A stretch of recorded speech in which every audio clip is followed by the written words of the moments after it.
Well, good morning and welcome to Coach's Corner, and I apologize for a little bit of the delay, a little technical difficulties here at Hardee's, and welcome to this, beautiful April Saturday that we are going to have here. Get out there and enjoy it because the weather is going to turn and take a turn for the worse, so get out there and enjoy this Saturday. Of course, it's a very special day for me. It is Bronco Athletic Hall of Fame Saturday, and in my mind, we get to induct 4 individuals and a team today, and we'll have Sue Ahlstrom, Arliss Johnson Maxwell, Jim Rolando, Bob Mason, and the 1955 football team being inducted today. So a big day for us as we will get them inducted this evening. We're going to have them on the show this morning. That's what the show is all about. But let's cover yesterday and what went on locally as we do every Saturday morning. First, the International Falls softball team put a new rule into effect last night as they defeated Chisholm 17-2 in 4 innings on their home field. That new rule, the 15-run rule in 4 innings. The old rule, the 10-run rule in 5 innings is still in effect, and the Broncos really had no troubles last night. Here are the stats for the top 6 in the batting order for the Broncos. Amber Thielander, 3 for 3 with 2 doubles and a triple, 4 runs scored. Libby Miggins, 2 for 4 with 3 runs and 4 RBI. Casey Myers, 2 for 4. Taylor Sears, 4 for 4 with a double, a triple, and 3 runs scored. Grace Bragg, she had the big night. She went 3 for 4, a double, a triple, and 6 RBI. What a night for Grace Bragg. Mariah Leahy, she went 1 for 3 at the plate with 3 RBIs, and she got the pitching win also as she struck out 9 of the possible 12 outs as only a 4-inning game. Not too bad there, as the Broncos are now 2-0 on the season. The Bronco baseball team improved their record to 3-1 with an 18-3 win over Lake of the Woods on the road. The Broncos did trail 1-0 heading into the 3rd inning, but the Broncos scored 6 runs in the 3rd, 2 in the 4th, 4 in the 6th, and 6 more in the 7th for the final margin of 18-3. Riley Beck went 3 for 5 at the plate with a couple of runs and a couple of RBI. Riley Nemec was 2 for 2 with 3 runs scored and 2 RBIs. Trimble Butler, 2 for 4 with 2 RBIs, and Aaron Bennett was 2 for 2 with 2 runs. Jordan Stahl and Logan Rigg both got their first varsity pitching action. They combined for 8 strikeouts with only 3 walks. What a great job by those young guys. The Broncos are now 3-1 on the season. The Bronco boys golf team was down in Brainerd as they were taking part in the 2-day tournament, the Pequot Lakes Early Bird. The Broncos come in 13th out of 20 teams. Brainerd wins with 616. The Broncos shoot 682. A couple of teams that we're keeping an eye on for the Broncos. Hermantown shoots a 659, Roseau 662, and Grand Rapids 672.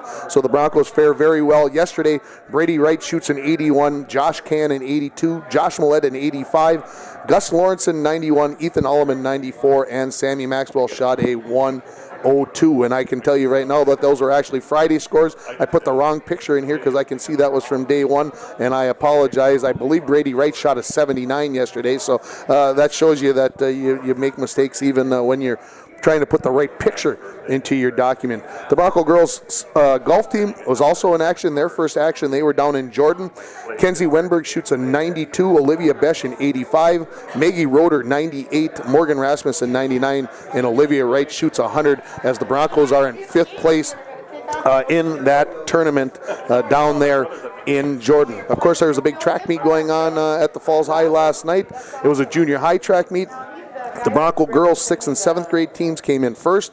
The girls 8th and 9th grade teams also came in first. The boys 6th and 7th came in third, and the boys 8th and 9th came in first. Another high school local action from around the area. Maybe the biggest news, and I don't want to shortchange any of the sports from last night, but maybe the big news, Mike Devaney reportedly out as the head boys basketball coach at ESCO. There is apparently some parent issues, and what a unbelievable news that is if you're following along with things in sports there. Mike Devaney out as head boys basketball coach at ESCO.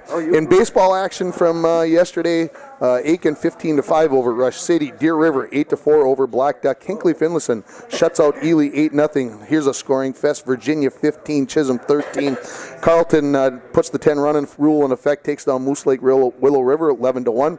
Ashland over Esco 11-1. Cherry shuts out Mountain Iron Buell 13-0. Grand Rapids gets a suicide squeeze bunt down in the bottom of the 8th inning. They defeat Grand Rapids defeats Duluth Denfeld 8-7, and Duluth Marshall 9-1 over Two Harbors. In softball last night, Esco 6-1 over Virginia, Hermantown in 4 innings 15-0 over Duluth Marshall, and Northwoods 13-7 over Cook County. If you notice that it got a little quieter in the background, all my guests have just come in and they've stopped chatting a little bit, which is just fine. Last night in the NHL, the Capitals in overtime at home, they take down Toronto 2-1. They now lead that series 3-2. Boston avoided elimination with a 3-2 double overtime win over Ottawa in Ottawa. Of course, today in the NHL, the Wild at 2 o'clock look to stay alive in Game 5 at home at the XL Energy Center. That game starts at 2 o'clock. Of course, pregame at 1:45 on KGHS 12:30 a.m. In other action tonight, Montreal is at New York in Game 6. The Rangers could sew up that series at home. They're up 3-2. That game's at 7 o'clock. Edmonton is at San Jose. San Jose looking to stay in that series as they trail 3-2. That game is at 9:30. Last night in the NBA playoffs, no team has won the home game yet in this series. Boston over Chicago in Game 3, 104-87. Chicago still leads that series 2-1. Oklahoma City 115-113 over Houston. OKC gets their first win in that series in Game 3. And the Clippers downed Utah 111-106 as the Clippers now take a 2-1 series lead there. Today in the NBA playoffs, Toronto at Milwaukee at 2 o'clock. The Bucks lead that series 2-1. Washington is at Atlanta at 4:30. The Wizards lead that series 2-0. San Antonio is in Memphis for a 7 o'clock game. The Spurs are up 2-1, and Golden State at Portland at 9:30 tonight. The Warriors up 2-0 in that series. Well, after losing 4 straight games, the Twins finally broke through, and they came through in a big way with a 6-run 6th inning to defeat the Detroit Tigers 6-3. Eddie Rosario got the big knock in the 6th inning last night. He hit a 3-run home run. Hector Santiago got the pitching one. You might remember he was up here for Icebox days. He went 6 1/3 innings. He had 6 strikeouts. The Twins only managed 5 hits in the game last night, but they were able to take advantage of 6 Justin Verlander runs. Only the second time in his career he's ever done that.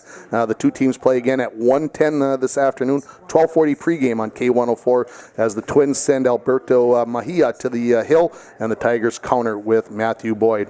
The Gopher softball team ranked number 5 in the nation. They come through in a big way last night. They win 5-0 on their home field as Kendall Lindemann hit her 15th home run of the season, ties the school record. Saren Groenewegen, no shock there. She was almost untouchable last night. 12 strikeouts in her performance in the circle. Say 2 teams play today at 1 o'clock. Gopher baseball team has lost their 3rd straight in Big Ten play as they lost to Nebraska 5-3 last night as Nebraska got the winning runs, the 2 runs in the top of the 8th inning. Those 2 teams are right back at it at 2 o'clock this afternoon. Rainy River baseball team on the road at Mesabi Range this afternoon for a doubleheader at 1 o'clock. The Little Fork Big Falls Vikings softball teams are over in Greenbush for a big tournament. They'll play a couple of teams from North Dakota, and then we'll see who else they play. As I mentioned, of course, the Wild and St. Louis at 2 o'clock today. Tomorrow, the Minnesota Loons in the MLS, they are at home against Colorado at TCF Bank Stadium for a 5 o'clock game. And, of course, to end our first segment with our new segment here, the Broncos who are in college, Savannah Olson for the BSU track team. She was in Fargo yesterday. I did not have time to look up the results. Taylor Hebner, she will be at Hamlin today for a track meet along with Wyatt Helgeson and Brianna Schaffner. They will also be there for the St. Scholastica track and field teams. St. John's baseball, Wyatt Ulrich continues his tear. I think the hit on base streak is up to 18 games, I think now.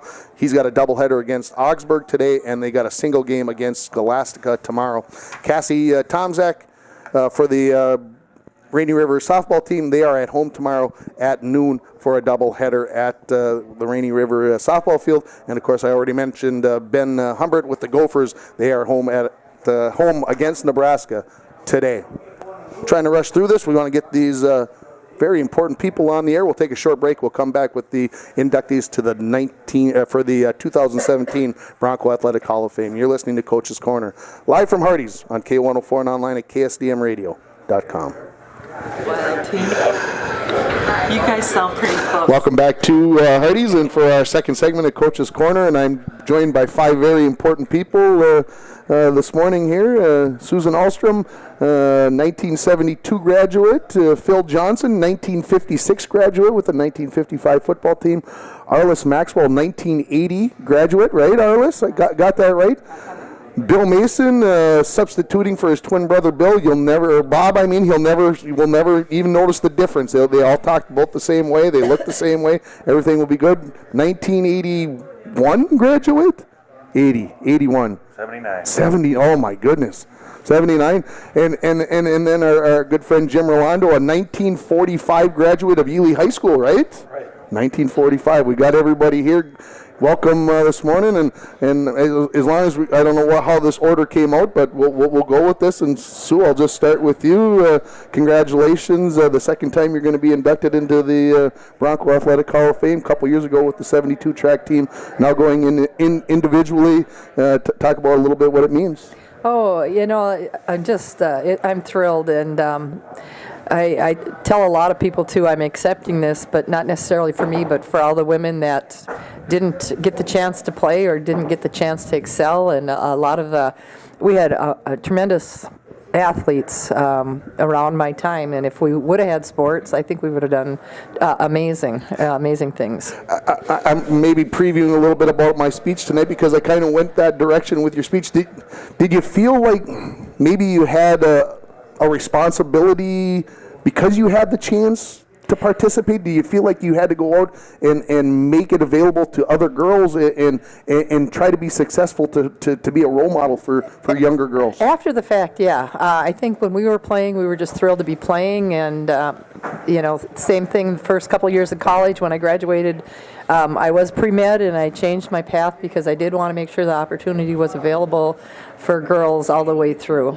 And you got a chance to do that as you coached at Buffalo Lake Hector. Buffalo Lake Hector. I knew I was going to mess that up. And you were there for 33 years. 33 years, and now retired? Yep. And enjoying the good life? I am.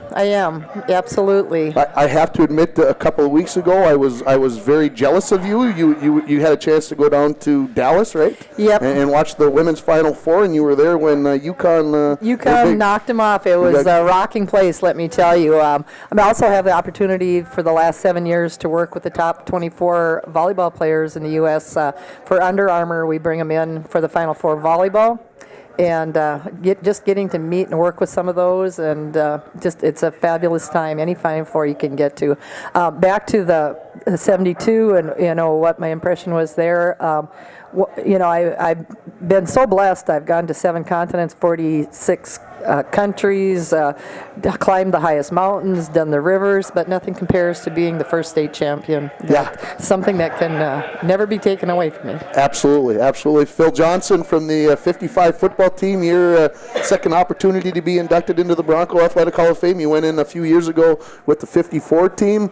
Is there one that's more special to you? Because maybe this one because you were a senior that year and everything else, or what are your thoughts on that? Well, they were both special. It was, fun to win. Those two teams won 16 games in a row, and of course we always felt the 55 team felt a little inferior to the 54 team. We weren't quite as deep and as talented, but we came through. Sure. Was there a lot of pressure, as you recall, going back, a few years ago, that there was a lot of pressure on you guys coming into that 55 season to continue the streak? There was at 13 games at that point. Was there a lot of pressure on you guys? Well, see, coming into that season, we thought we had it made. And we the preseason workouts were very gentle, and we were a lot of photographers. We were 5 guys back from the team of the year before, sure. And we were supposed to be really good. And when we got into our first game against Coleraine, we found out we weren't ready, and we were lucky to beat Coleraine 6-0 in the mud. And after that, Coach Larson knew he had something different on his hands than he had the year before, and he just really worked us hard, and we suffered through those practices until we gradually became a team. I want you put out this couple of stories about your two teams, the Broncos of '54 and the Broncos of '55, and you wrote up these great stories about these games and your memories and the things that you remember. And when I was getting ready for the Hall of Fame, I will admit that I didn't read it cover to cover, but I read parts of it. And when you said that the practices during pre-fall were easy, I'm like, I don't remember reading that, because I remember the running and the running and the running and the running that was talked about during some of the games. It was a different time then, but what drove you guys to be able to turn the corner? I mean, some kids would have said, well, if I got to work this hard, or they're going to run us this hard, we're not going to do it. But you guys had a different mindset. We didn't even think about an alternative. Sure. You know, and so we just kept at it, and there was no choice with Coach Larson and Coach Hagelin, and sure, it was run, start running, and just keep running, and you didn't know when that was going to stop. And all fours, front, back, forward, sideways, and you didn't know when that was going to stop. Sure. We scrimmaged, and if the defense didn't hold the offense, they took laps, and if the offense didn't move the ball, they took laps, and it was that way for 2 weeks, solid. That's the way it was. Arliss Johnson Maxwell. Which one should I put the hyphen in there? Should I call you Arliss Maxwell? Should I call you which one do you prefer? Doesn't matter. Doesn't matter. Doesn't matter. You had great success in high school, and then you went off on this. I don't know, this odyssey. Maybe that's the right word for it. Where you got to travel to all these countries. I look at you and Sue with what you guys got to do to travel around the world and things that you guys did. Talk a little bit about that, the weightlifting thing that you did, the World Championship, all these other things, the things that you got to do after you were a Bronco. Talk a little bit about that. I was in competitive Olympic weightlifting from 1980 to 1999. I started out in powerlifting a little bit in college.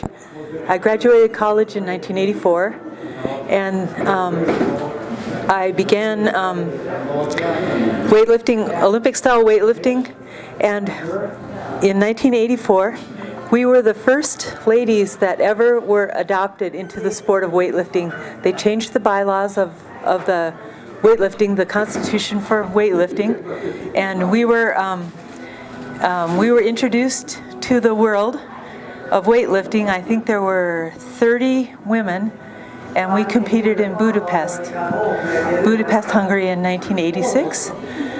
And we went on to compete in many different countries. We were the first women to hold a world championships in weightlifting. That was in Daytona Beach in 1989. And it was really challenging, and it meant a lot to be the first pioneer, the first women, and it was different,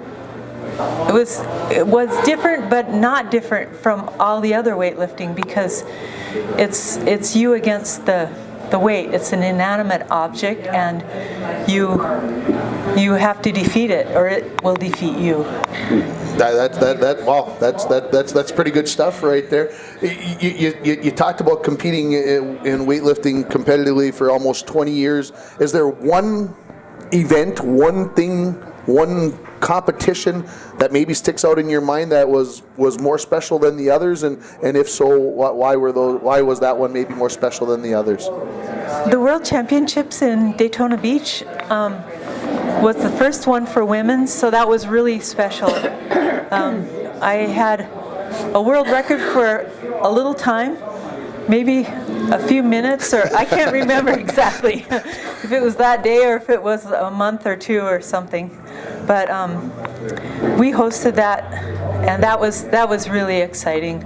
And I think that the competitions all throughout the world were pretty exciting. We got to see a lot of different places. Well, what was your favorite place? The favorite place that we went is Poland. I really loved Poland. It was just amazing. The people there have come through so much, and they're just astonishing. And they had a really well organized event. Indonesia, we went to Indonesia, and that was remarkable also. And China. Lots of great places. Bill Mason sitting in for his brother Bob. And, you can call me Bob if you want. I probably will. You know that I probably will. And when I probably introduce Bob tonight, I'll probably call him Bill. It's a given. I apologize over and over. But you guys got to play together, you and Bob, coming through high school, as you mentioned, graduating in '79. Talk about a couple favorite memories of playing with your brother as a Broncos. Well, as Broncos, we started. Bob just played his senior year as a starting goalie. Yeah. There was so many deep goaltenders back in the mid to late '70s that a lot of these guys played 1 year, and 4 years later he's on the Olympic team. So played 1 year of high school, but we had great teams, and we played in '78, '79. We had very good high school teams. Mike Bolstead played, Bruce Raboyne, Gary Sampson, Neil Sheehy, Todd Pavlock, David Lorraine was a goaltender. So we had probably, those two teams, we probably had 10, 11 D1 hockey players. That Tom Herzig was one that went on to college hockey. And we had great, we probably lost 3-4 games a year, but we couldn't get past the Orange powerhouse of Grand Rapids back in those years. They had super teams too, and but it was fun playing with Bob. We started playing hockey. My dad introduced us to skating at the old 11th Street rink. Moved into the rec hockey leagues. Back then, each neighborhood had a rec hockey team.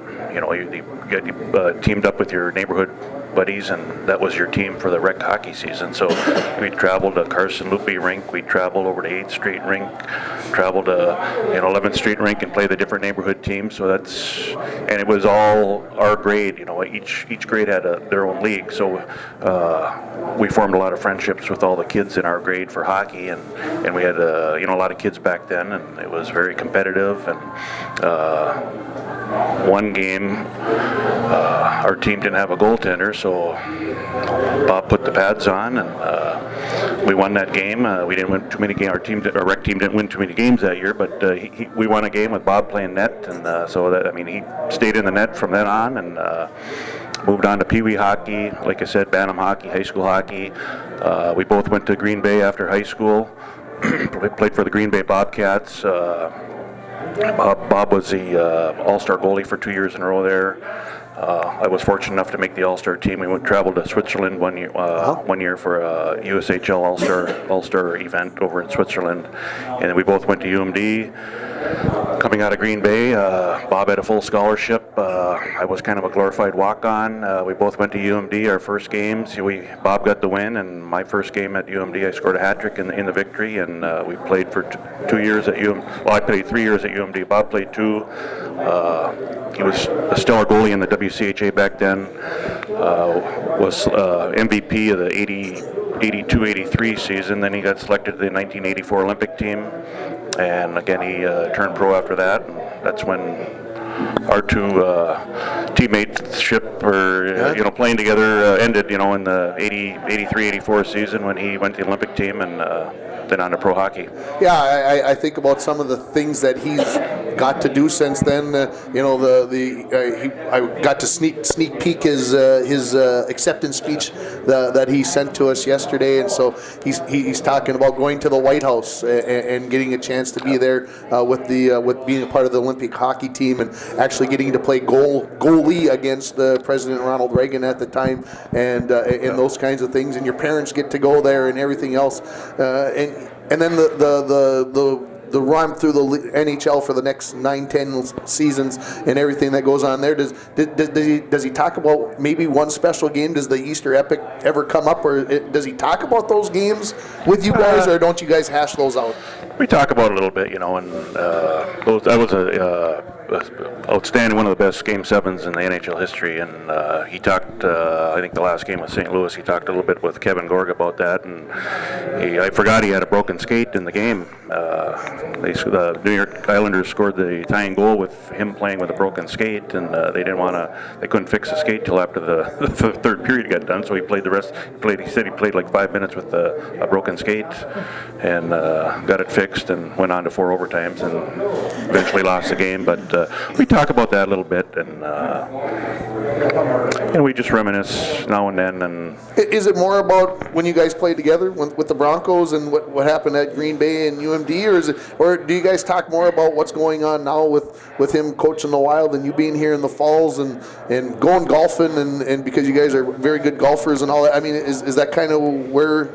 Yeah, a lot of it's Wild talk, and sure. I'll give my input on who should be playing or who shouldn't be, and there you go.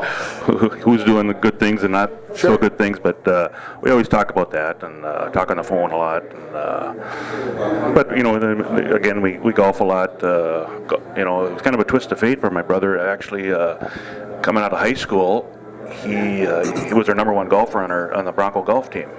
And we had a section tryout for the section golf tournament in 1979, and we had a real crummy day, and our coach Larry Ross had us trying out, and Bob was our number one golfer all season long, and he didn't make the cut for the section team. Wow. So we lost our number one golfer, and he was actually thinking about going to Bemidji State to play college golf. Tom Zeman had went the year before, and okay. Bob had some pretty good golf potential, so that's kind of what his plan was. And twist of fate, he didn't make the section golf team, did not go to Bemidji to play golf, went to Green Bay for hockey, and the rest is now history. He's been pro hockey player for 8-9 years, and he's been coaching for close to 17, 18 years. Absolutely. In the NHL, so that was a good twist of fate, I guess. Maybe Larry knew something was going to happen there. Very possible. Jim Rolando, let's bring you in. I mentioned playing in the state tournament and way back in 1945 for Ely High School. You got to coach in a lot of places in northern Minnesota, also in North Dakota, Montana. The tour of coaching was very vast. Is there a spot that kind of holds a very special place in your heart for being a head basketball coach? Well, I was in a lot of places, and I met my wife out in Mandan, North Dakota, and that's where the West begins. But I still didn't get enough of the West. I still had to go to Missoula, Montana. And of course. And why was that? Can I ask? Was there a reason? I just thought I'd go west and see what happens. Sure. And of course, Missoula, they were building a new high school, and they said, they took 2 Minnesota guys, one guy from, I think it was Robbinsdale, and he was going to be football, and I was going to be basketball in the new school. Well, of course, Montana boys were ahead of Minnesota boys when it came the final decision. So I moved back to Eveleth,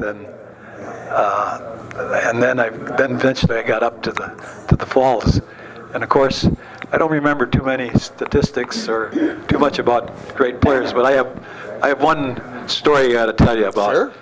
Virginia had a guy named Foshi, and he was a marvelous guard, and he was on the same level as probably the NBA guys today. He had to have the ball, and he dribbled until he shot. And of course, what we did, I put 2 guys on him. One guy guarded him, bringing the ball up the court. And then when he got to mid-court, another guy got him. So I had 2 guys on him the whole game, and I rotated those 2. I had Stuart Lorien and Dale Jensen and my son Rick and Jimmy Smythe. And they guarded them. They guarded Foshi the whole game. Of course, he had to have the ball. Well, the other guys, I had 3 guys guarding 4, and we won the game. And after the game, Richie Olson was the coach of Virginia. He was the old Edgerton coach, won the state championship there. Yeah. And he says, what a way to win. He says, I went up to shake his hand, and he wouldn't shake my hand. He says, why don't you play basketball the way it's supposed to be played?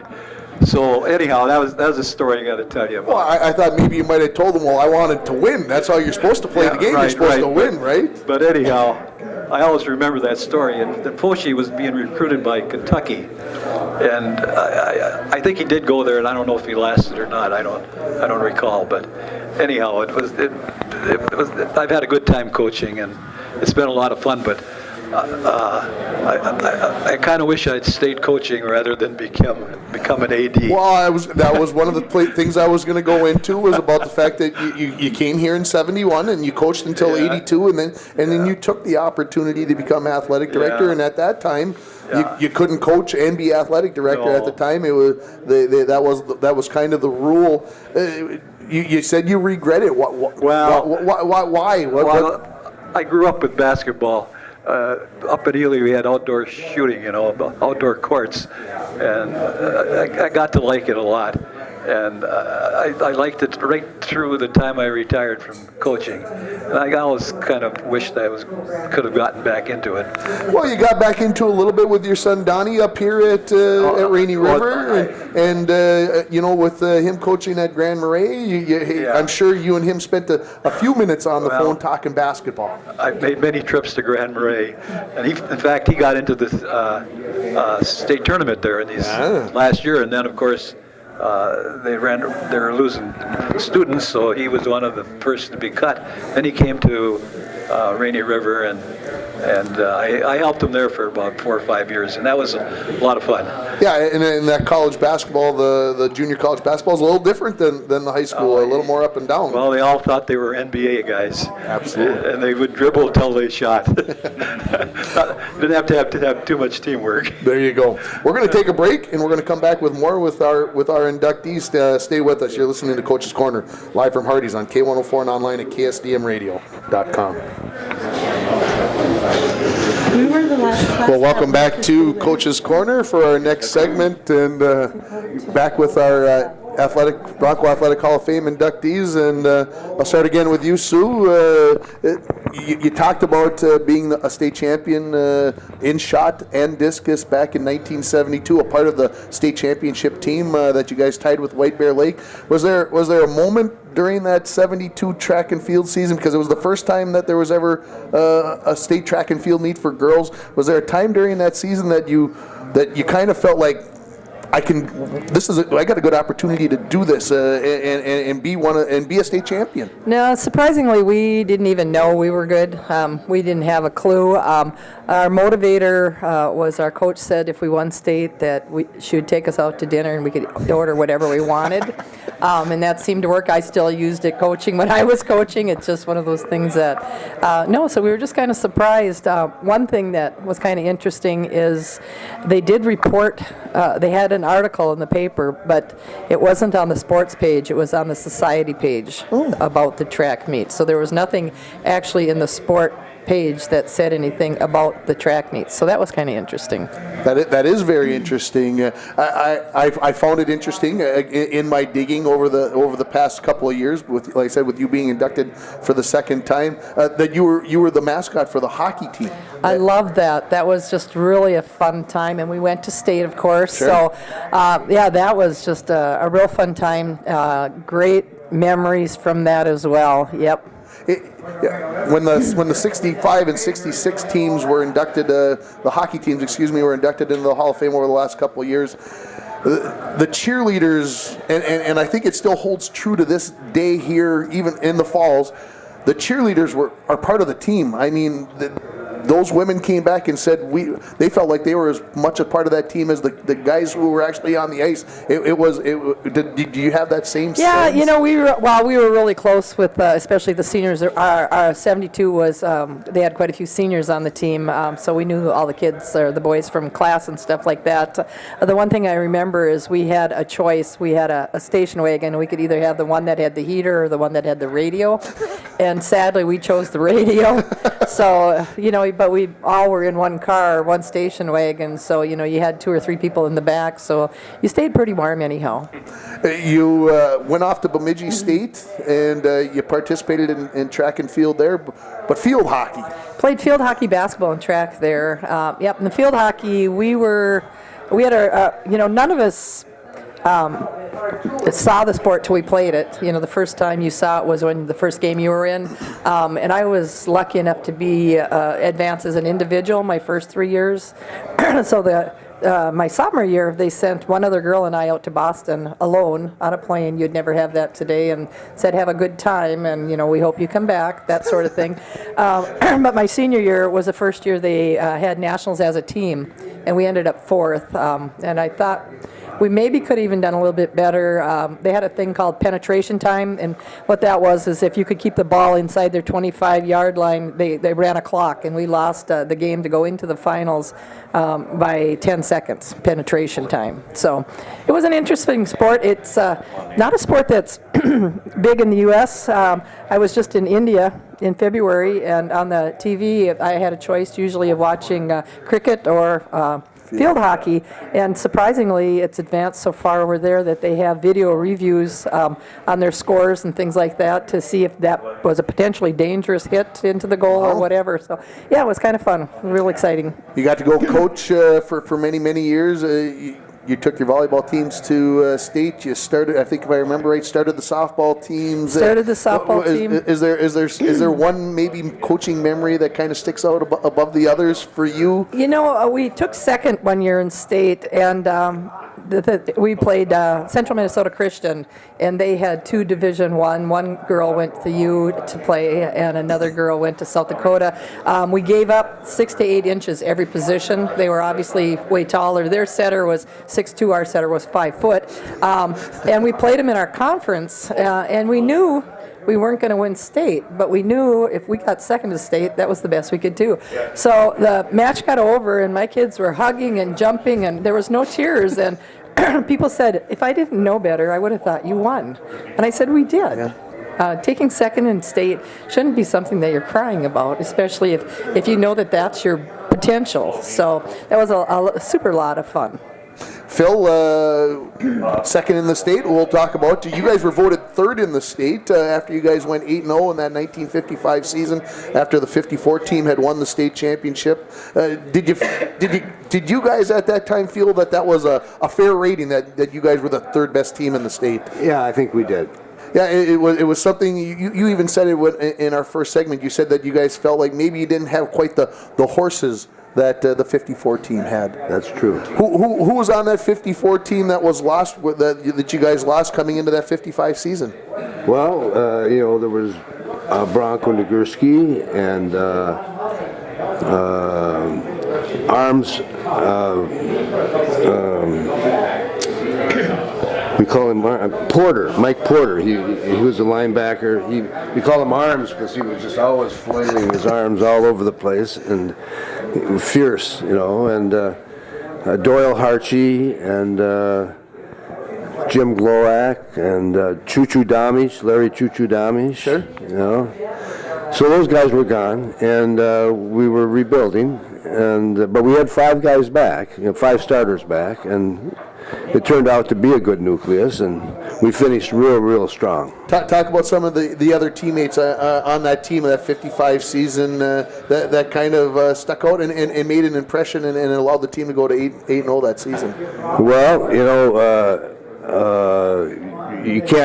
you have to mention Jim Crotty first. Sure. And you know, Jim was all-state. He scored 18 touchdowns that season, and he was the best back in the state. And like Ron Capel he started at least 2 years at guard, and he was really good and a good linebacker, and Dale Harchie at the other guard, and we put together a good backfield. I started that season playing tackle. And after the first game, which didn't go well, as we were saying, 6-0, we didn't have any offense, I was switched to quarterback. And I played quarterback from then on, and that was a delight, I can tell you. It was a lot of fun. It was more fun playing quarterback than tackle. I have a hard time imagining that, right? It's a difficult thing to do, but stretch your mind. Yeah.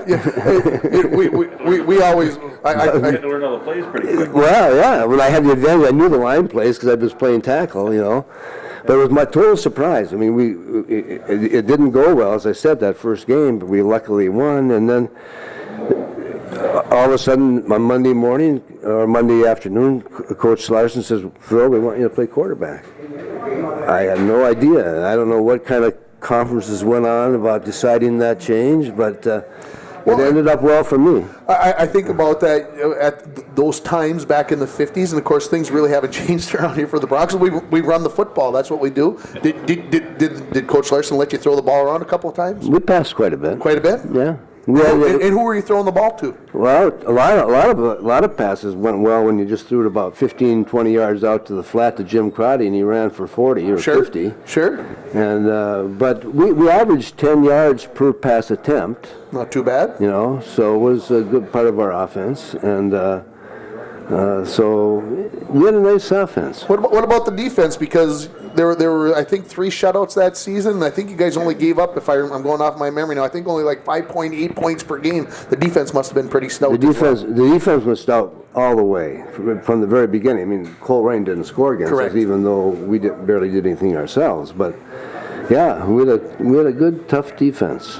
What position did you play in defense? I was a defensive left end. Left end? Yeah. And that was well, I always think about it, again, going back to my coaching days, you had to have great defensive ends or you couldn't win. It really was. Did Coach Larson kind of feel that way as well? And that's why you were there? Well, I was there, that's for sure. There you go. Well, obviously, if you thought you were the quarterback and you guys could be the quarterback, he must have thought that you had some talent there. Is there one other game that maybe sticks out that season that kind of maybe, after you guys made these changes, you moving to quarterback and everything else, was there kind of one game where all of a sudden you guys looked at each other and said, we can make this happen again? Well, when we got to we played Hibbing the 4th game, and Hibbing was ranked high in the state, and they were undefeated, and they thought they had a better team than we even had the year before. They said if the field was dry, we played in Hibbing, if they said if the field was dry, it wasn't going to even be close. It was a beautiful evening, and there was 1,000 fans from International Falls at Hibbing. There's 4,000 people at the game, and we found out that we could play with them. Sure. And so we scored a touchdown. And what happened? They had a 6-man defensive line, and they had their guards split way out. You know, and I'm looking at it, and I'm thinking, those guys, how could they get me if I went straight up the middle? Sure. And so I called some other play, and came up the line, and there they were. I said, okay, I just took off. 10 yards, before they even knew what was happening. So then, Ron Capel says, hey, Phil, do it again. I can get that guy out of there. So, okay, we did it again, another 10 yards. And then we were, we got inside there, we got down to the 9-yard line. It was first down. And I called a keeper play where everybody went to the left, except for me going to the right, hiding the ball, and Bob Lorian going down and to the right in the end zone, and everybody was gone. It was just Bob and I out there by ourselves. and can I get it? It was, you had to make sure you got it there. I had to make right? sure I got it there, and he had to make sure he caught it. It was like we'd played catch a lot as kids, and it was just so like wide open, you got nervous about it. Yeah, exactly. He talks about it like it happened just yesterday, doesn't he? I mean, it's as vivid, and I can see you're replaying it in your mind, Phil. It's as vivid as it like I said, like it just happened last night. Arliss, you were part of the Broncos swimming team here in the Falls. Talk about a little bit about your swimming days and some good memories from there, because you guys had some pretty good teams. We had some really good teams. We started out as the first swimming team because our pool was brand new. The Falls High School pool was built when I was in my younger class years, 7th grade. So we were the first team that went all the way through all 6 years, or 5 years at least, through high school. We competed. We won the sub-regions and regions the year that I was a senior. And I think we beat one team, maybe Grand Rapids, in one of those meets, sub-region or conference, by 3 points. I think they went over the diving scores 4 or 5 times. To make sure the math was done right. That's right. It's very important, the math being done right. I think there were a couple of late night calls among the range coaches. We had wonderful coaches. We swam. In the beginning, our coach, they welcomed us and they bonded our teams like such a family. And we were able to compete at some really exciting places. One was the Brainerd Relays, and one time our coach was from Cloquet, Coach Rick Reed, and we were able to go and stay overnight. We competed in a dual meet with them, and we got to meet and stay with their families. All the kids got to go over there. I thought that was just a great thing. You end up going to Arizona State. How does a girl from International Falls end up deciding to go to Arizona State? Oh, the sun shines there 300 days a year. We just packed up the van, and a few of us from town. Some of us were best friends, and we went out. And I was on the track and field team at Arizona State, and I did shot put, and I trained a little bit for some other events, and then I was training for the heptathlon. They switched from pentathlon to heptathlon when I was in my sophomore year, and then that summer I was injured. I was injured on my way back from work. Yeah, and I don't want to talk about the bad part of that accident, but talk about how that changed your focus that allowed you to become this world champion weightlifter. It seems to me that you talk about twists of fate and all this other stuff, and interesting with the not making the section for Bob, not making the section golf team, the accident, how it changed your fortunes and pushed you towards weightlifting. After the injury, I didn't walk. I stayed. They did a lot of repair. I was awake and begged them to take me. They were going to take me to county hospital, and I begged them to take me to a Scottsdale Medical Center. So I had one of the finest surgeons in the country. And after that, I healed slowly, and I kept on training, and I started lifting weights. And I was jogging a little bit, running, doing stairs, and I started lifting weights, and I kept going on. But every day from that very day, it was in 1982 in May, and every day after that is just a total gift. And every time my back was hurt, or I was sore, or I didn't do the lift correctly, and I had to do it 5 times over perfectly to erase the one mistake I made, I realized that that was always a gift to get up each day and go forward. Who's that person that kind of that drove you? There had to be somebody. We all have coaches or teachers or somebody that got us over the hump. Who was that person for you lifting weights? Or was it you? I mean, because I think it came from Coach Schmidt, from Bruce Schmidt, and from Coach Reed and Beth and all the coaches that worked with us in track and swimming. They were all just that great. They instilled a way to have goals, and I think it was just the coaches. There were some coaches in track out in Washington, and they were great motivators. So I just continued on, and I had met some coaches, and then when I lifted in my first meet in Arizona, that was all. I was hooked then, and we got to meet. Our coach in women's weightlifting was Tommy Kono. For many of the several world championships, he was our head coach. And he was the greatest motivator. Bill, is there a game that maybe you remember Bob playing in high school? Like you said, he only basically played in his senior year with Kevin Constantine and David Lorien before him. Was there a game maybe that sticks out his senior year that you kind of look back at him a couple times during the game and say, how you doing that type of thing? Or was there?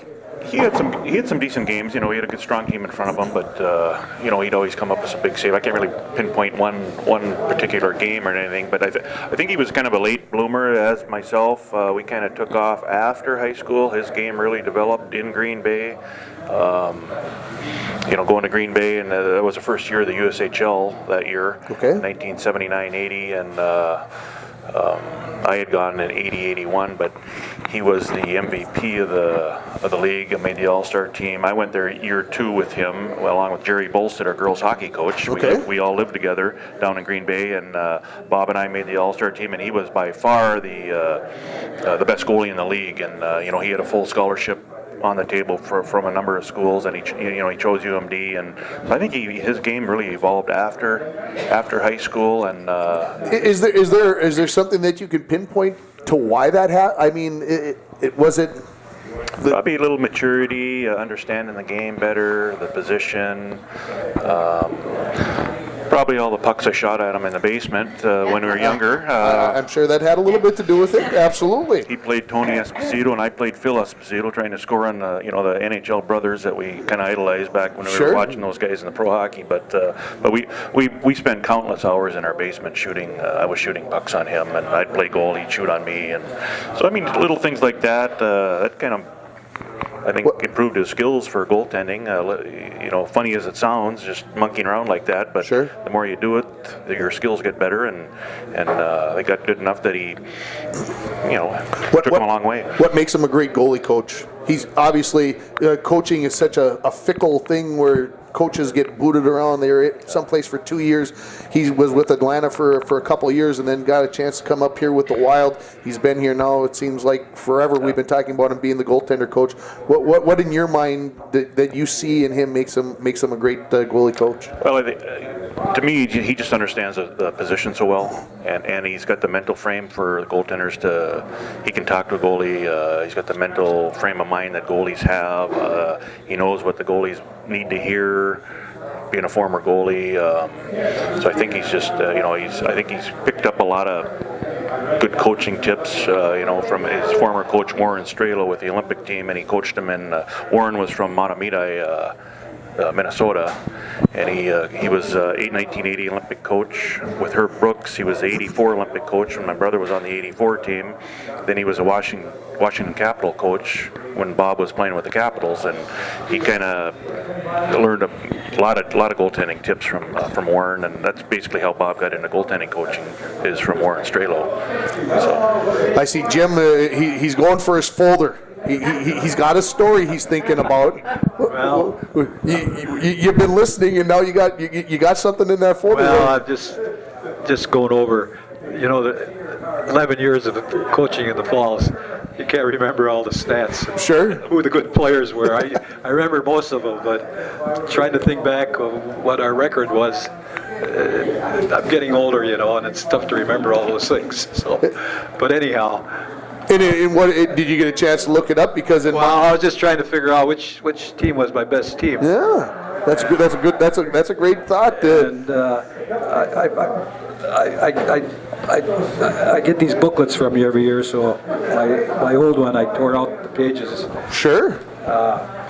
The Bronco, the history of Bronco boys basketball. Of course, Stuart put that together 30 years ago. You give me one every year, and you get a chance to relive all those moments again, right? Right. But in 76-77, we had a 19-4 record, and one of the problems we had was we were AA. And we were probably the smallest school in AA at the time. Sure. One of the smallest. And we always had to play Duluth Central, who were great. Greg Downing and East, they were also good. Yep. And it was tough to get by those.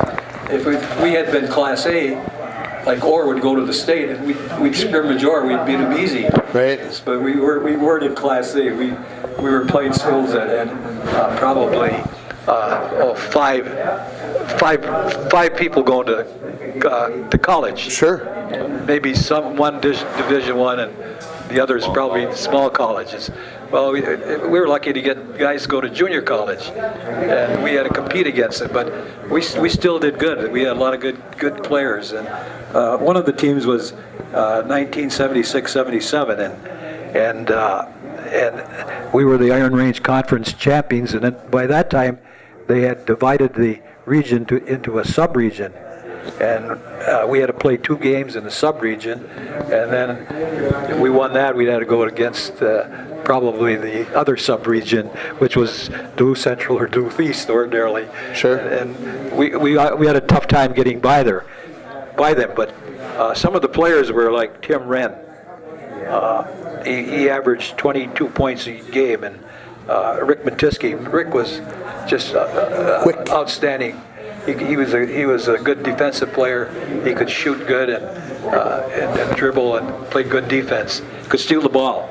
And Howard Nevenin. There's probably a kid that probably started in hockey and he ended up playing basketball.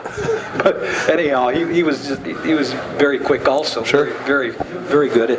And then we had Jeff Frent, who was good. His brother Steve played for me a few years earlier. And then my son John was more or less a good feeder and a good defensive guy. But anyhow, that was one of the best teams, I think. You talk about having to play against these teams that had these Division I players. So it had to come down to game plan. What did you want to see your teams do the best? What was the number one thing when you started a season? You said we've got to get good at this, and if we're good at this, we're going to be a championship quality team. Well, the biggest problem was stopping them, and I played man-to-man defense all the time, and I always thought that was the best way to go. And you had to be able to stop them, and of course, a lot of times we didn't have the big guys in the middle. They had a 6'6", 6'7", and we had 6'3" maybe, and that made a big difference.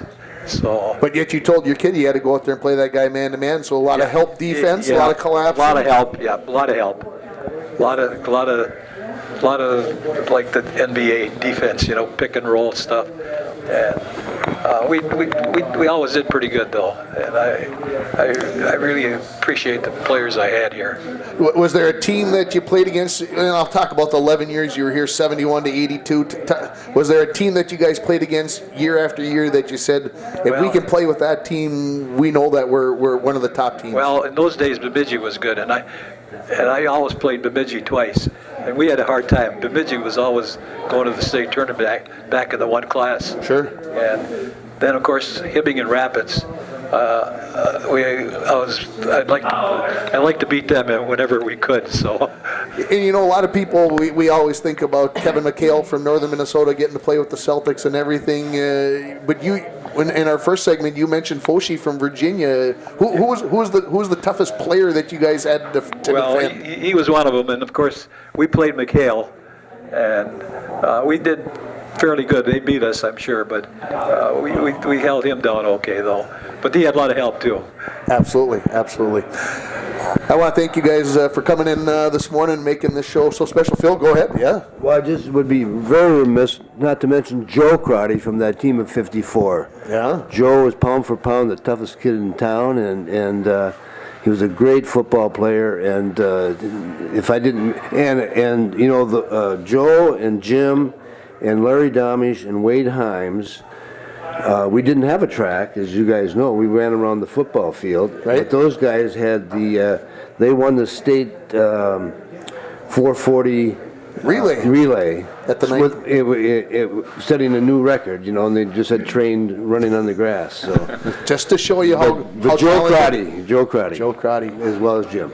Guys, I want to thank you for coming in here. It's great to have you guys here. I'm looking forward to this evening and the induction ceremony. Thanks, everybody. Sue Alstrom, Thank you. Phil Johnson, Arliss Johnson Maxwell, Bill Mason in proxy for Bob, and Jim Rolando joining me here. We'll take a break and we'll come back and we'll wrap it up here from Hardy's. You're listening to Coach's Corner on K104 and online at ksdmradio.com. Video, thank you. Well, welcome back to Coach's Corner for our final segment.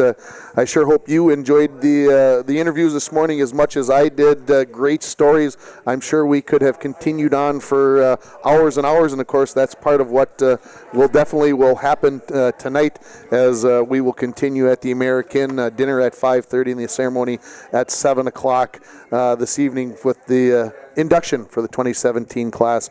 Let's go back over the week that was, as we always do. Let's go back to last Saturday. Rainy River baseball team got to travel down and take part in a couple of games at U.S. Bank Stadium as they took on Anoka Ramsey. The Voyagers won game one by a final of 9-3. Cody Carpenter 3 for 4 and Raheem Hassan 2 for 3 at the plate. Kevin Alessia pitched all 7 innings. He got 7 Ks and he scattered 9 hits. Game 2 saw Anoka Ramsey score a run in the bottom of the 7th to defeat Rainy 5-4. Jaime Garcia pitched 6 2/3 and taking the loss on the mound. Not a bad job there. And Andre Trejo had a pair of hits at the plate. Rainy River softball team was in Grand Rapids for the Bill McBride tournament. Got a chance to play 3 games. In game 1, Rainy defeats Hibbing 8-7. Jordan Switzer was 3 for 4, while Cassie Tomzak, Sam Hack, and AJ Ori each had 2 hits. Game 2, 5-inning game. They take down Central Lakes 14-2. Alyssa Dedman 4 for 4 with 4 RBIs. Camilla Arbizo also 4 for 4, and she had 3 RBI. Game 3 was a 9-1 loss to Itasca in 5 innings. Of course, the weather kind of complicated things the rest of the week. Tuesday, almost everything was canceled. The Little Fork Big Falls Vikings baseball team got their first win of the season with a 9-8 win over Northwoods as Peter Franz scored the winning run on a bases-loaded walk in the bottom of the 7th inning. Brendan Williams was 2 for 3 at the plate with 3 RBI, and he got the pitching win in relief. On Wednesday, the Rainy River softball team was at home. They took on Hibbing. They get the sweep 9-1 in 5 innings and 17-2 in 5 innings. In game 1, Alyssa Dedman was 2 for 3 with a double, and then Amy Fafard was 2 for 3 with a couple of RBIs as well. In game 2, the bats were a little more alive. Not to say that scoring 9 runs in 5 innings is bad, but Sam Hack 4 for 4 with a double, 3 RBIs. Camilla Arbizo 3 for 4 with a triple and 5 RBIs. Cassie Tomzak 3 for 5, couple of RBIs as well. As the Rainy River will be playing tomorrow at home at noon. Make sure if you got a chance to get out there and watch them play. They do hit the ball around quite a bit. It is very fun to watch. They sit at 14-10 on the season, and they are 2-0 in the Northern Division. The Rainy River baseball team was also playing on Wednesday. They were in Ely, and they split a doubleheader with Vermilion. Game 1 was a 10-9, 10-inning affair, and Game 2 was a 4-3, so both one-run games that saw Vermilion win. Kevin Alessia and Michael Deltzer each had a pair of hits in Game 1. Brian Gonzalez had 2 hits in Game 2. On Thursday, Trimble Butler, what a performance he put in. The Broncos win 1-0 over Deer River, and he gets 18 strikeouts in the game. Not too shabby. 21 outs, you get 18 via strikeout. And I have to admit, Friday morning I went to school and I said I had to look up to see the last time the Broncos won 1-0, because you don't win 1-0 very often. Just 2 seasons ago. Against Virginia, the Broncos win 1-0, and what happened in that game? Oh, a little guy by the name of Ben Humbert is pitching. He gets the win and throws 18 strikeouts. Very curious that happened, but the Broncos were able to get the only run of the game in the 4th inning, unearned run, and but a win is a win is a win, and you'll take those runs any way you can get them. The Bronco girls softball team on Thursday, they opened up their season at home against Greenway. Greenway scored 4 runs in the top of the 1st inning, but the Broncos stormed back, getting an 11-7 win. Taylor Sears had a pair of hits, including a 3-run home run that was just an absolute bomb, and Mariah Leahy got the win in the circle. She had 9 Ks and helped out her own cause with 3 hits at the plate. The Viking girls softball team lost to the 7-time defending section champions Cherry 5-2 at home on Thursday. Alexis Doucette had a pair of hits for the Vikings, and Danielle Erickson hit a home run. Yesterday, the Broncos softball team improved to 2-0 with a 17-2 4-inning win over Chisholm.